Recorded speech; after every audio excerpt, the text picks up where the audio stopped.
모두 모여라. 구원받은 주의 자녀들 함께 떠나자. 성경 기차 타고 할렐루야. 예수님 준비하신 선물. 오늘은 어떤 역에 도착할까요? 모두 성경 기차 올라타고서 말씀 여행 떠나요. 주님 사랑 파워 엔진은 멈추지 않죠.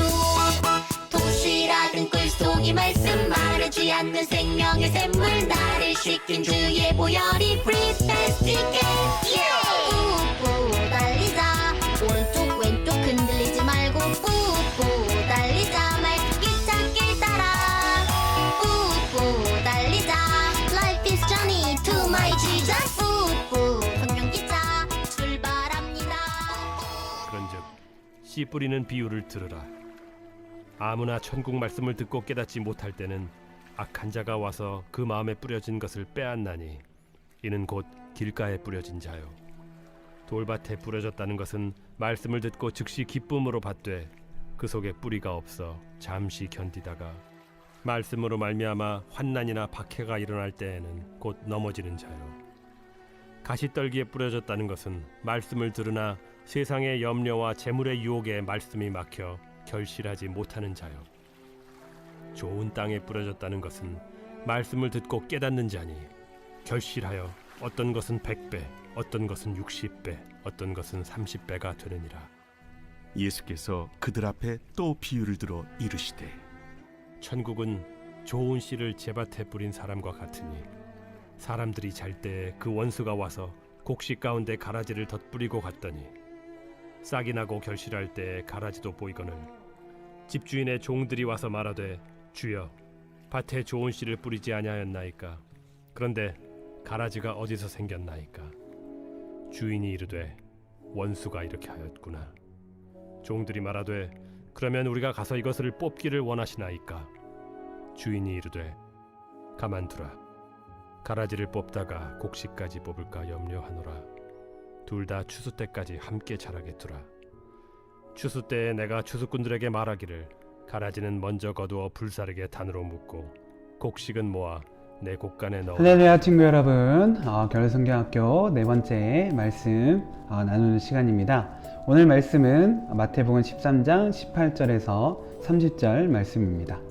오늘 말씀의 주제는 열매입니다. 우리가 어떻게 열매를 맺을 수 있는지 함께 말씀 나누도록 하겠습니다.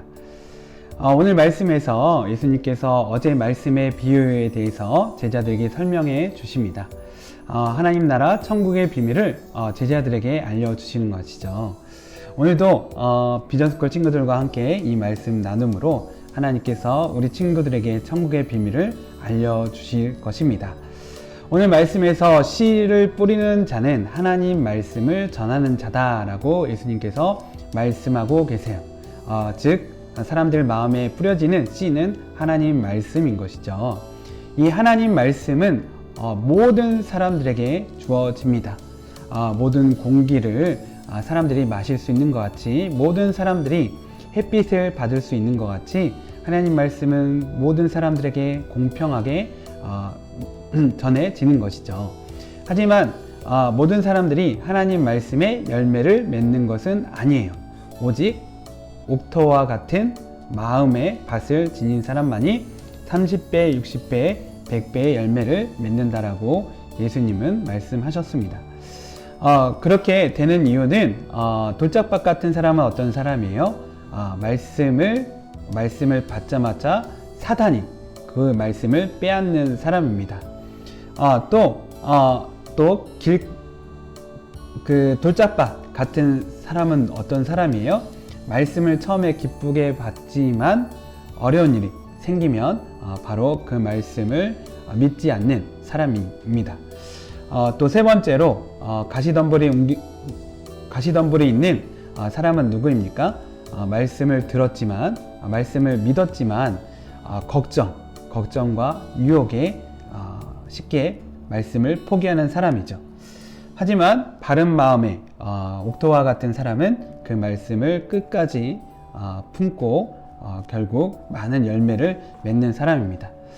그래서 예수님께서 이 비유를 통해서 우리에게 하시고자 하시는 말씀은 어렵고 힘든 일이 있더라도 절대 실망하지 말라고 말씀하시는 것입니다. 우리가 하나님 말씀을 믿고 살아갈 때에 어려움이 있을 수 있습니다. 또 하나님 말씀을 믿고 살아갈 때 말씀을 믿지 않는 사람이 나보다 더 잘 보일 때가 있습니다. 그럴 때일지라도 절대 실망하지 말라고 말씀하십니다. 왜냐하면 그 말씀을 끝까지 마음에 품고 지키는 사람이 결국 큰 열매, 많은 열매, 정말 가치 있는 열매를 맺을 것이기 때문입니다. 그래서 우리는 어떻게 그 나무가 열매를 맺는지를 한번 생각해 보아야 돼요. 나무가 어떻게 맛있는 사과와 같은 그런 열매를 맺을 수 있나요? 뜨거운 햇빛이 있어야 됩니다. 뜨거운 햇빛이 있어야 맛있는 열매를 맺을 수 있어요. 또 때로는 많은 비를 또 맞아야 됩니다. 그런 비를 맞을 때 또 맛있는 열매를 많이 맺을 수 있습니다. 또 때로는 폭풍우 같은 날씨도 있어야 나무가 정말 맛있고 풍성한 열매를 맺을 수 있어요. 예전에는 몰랐지만 지금 과학적으로 밝혀진 것은 벼락이 칠 때, 번개가 칠 때 그 공기 중에 정말 식물에게 필요한 질소, 산화물이 많이 생긴다고 해요. 그래서 이렇게 번개가 치는 것도 열매를 맺는데 반드시 필요하다. 이것이 과학자들이 밝혀낸 사실입니다. 이렇게 나무가 좋은 또 많은 열매를 맺기 위해서는 이렇게 안 좋은 날씨도 참고 인내하고 견뎌야 합니다. 마찬가지로 우리 또한 이런 과정을 거칠 때 하나님 말씀을 그럼에도 불구하고 계속해서 믿고 살아갈 때 하나님의 귀한 열매를 맺을 수 있는 것이죠. 예전에 일본에 기적의 사과라는 책을 쓴 한 농부가 있었습니다. 이 농부는 사과나무를 키울 때 농약과 화학 비료를 거부하고 오로지 자연의 햇빛과 바람과 비로만 사과나무를 키운 사람이에요. 그래서 10년 동안 수많은 실패를 경험했다고 합니다. 그런데 10년째 되는 날 이 나무가 정말 건강한 나무가 되어서 다른 어떤 사과나무보다도 맛있고 알찬 열매를 맺었다고 합니다. 그래서 이 기적의 사과라고 이름을 붙였고 이 사과 열매는 2년이 지나도 절대 썩지 않았다고 합니다. 그리고 이 사과 열매를 먹는 사람들 중에는 아토피 피부병이 낫는다든지 심지어는 암병이 낫는다든지 그런 기적이 일어났다고 해요. 이렇게 우리가 반드시 풍요롭고 좋은 환경만이 이렇게 많은 열매를 맺게 하는 것은 아닙니다. 오히려 힘들고 어려운 고난 가운데서도 우리가 믿음으로 살아갈 때 풍성한 열매를 맺는 것이죠. 오늘 말씀의 하나님은 아까 기적의 사과를 농사지은 농부와 같은 사람이에요. 그래서 밭에 가라지가 있어도 그대로 두죠. 왜 그럴까요? 그 가라지가 이삭을 힘들게 하고 양분도 빼앗고 할 수 있지만 오히려 그런 일들을 통하여서 이삭은 더 충실한 열매를 맺기 때문입니다. 그래서 마지막 때에 좋고 많은 열매를 맺기 위해서 하나님은 가라지를 그대로 두시라고 말씀하세요.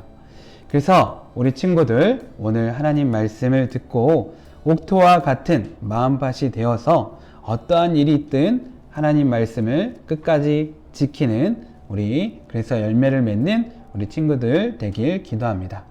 오늘 말씀의 교훈은 다음과 같습니다. 하나님 말씀은 누구에게나 주어집니다. 그런데 그렇게 주어진 하나님 말씀을 오직 믿음으로 받아들인 사람만이 30배, 60배, 100배의 열매를 맺을 수 있습니다. 말씀의 열매는 수많은 실패를 딛고 일어날 때 생기며 또 그 열매가 많은 사람들의 생명을 살립니다. 우리 모두 그런 열매를 맺을 수 있도록 목사님이 기도하겠습니다. 사랑하신 하나님 아버지 주님, 오늘 또 겨울성경 말씀을 통하여서 우리 모두 옥토와 같은 마음밭의 사람이 되어서 30배, 60배, 100배의 열매를 맺게 하여 주시옵소서. 그러므로 그 열매를 통하여서 많은 사람들의 생명을 살릴 수 있는 기적의 사람이 될 수 있도록 주님 역사하여 주시옵소서. 이 모든 것에 감사드리며 주 예수 그리스도의 이름으로 기도드립니다. 아멘. 예수님